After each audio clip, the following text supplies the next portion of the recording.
ఈ రోజున భర్త వస్తే మందిరానికి భార్య రాడు, భార్య వస్తే భర్త రాడు, ఇంకోటి భార్య వస్తే పిల్లలు రాడు, ఇంకో పిల్లలు వస్తే తల్లిదండ్రులు రాదు.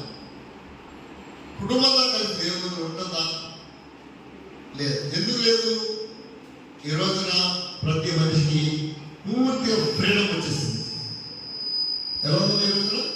ఫ్రీడమ్.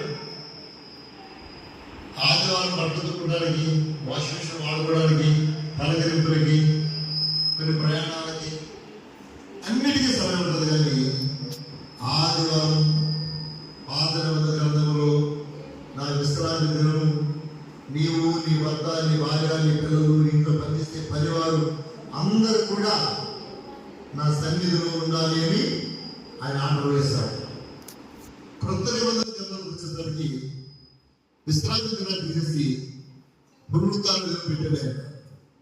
ఈ పునరుత్థాన దినంలో మళ్ళా కుటుంబంతో కలిసి దేవుని సన్నిధిలో ఒక్క రోజున ఉండాలని చెప్పాడు. అప్పట్లో పాటించేవారు, ఇప్పట్లో పాటించాలి ఎవరికి టైం లేదు. No time. టైం ఉంటుందా? టైం లేదు. కనుక కుటుంబాన్ని దేవుడు ఆశ్రయించారు. నీ ప్రార్థన నుండి మీ కుటుంబాన్ని దేవుడు ఆశ్రయించారు. అయినప్పటికీ ఇంకా మీ కుటుంబం ఏదో పొదువు ఉంది.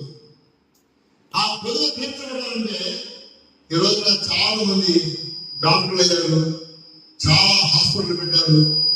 ఏ చిన్న హాస్పిటల్ పెట్టినా సరే ఖాళీ లేకుండా పని చేస్తుంటే కనుక, కాలు పెట్టంటే కనుక అనారోగ్యాలు పెరిగిపోయి ఏ కుటుంబంలో కదండి, ఆ కుటుంబంలో 4, 5, 2, 3 ఉంటే షుగర్ అనో, బీపీ అనో, ఏదో ఒక బలహీనత ఉంటుంది. బలహీనత లేని విధానం లేదు. రకరకాల వ్యాధులు. గల కారణం ఏంటంటే కనుక కుటుంబం అంతా దేవుని నడిపించకపోవడమే ఈ సమస్యలకు కారణం.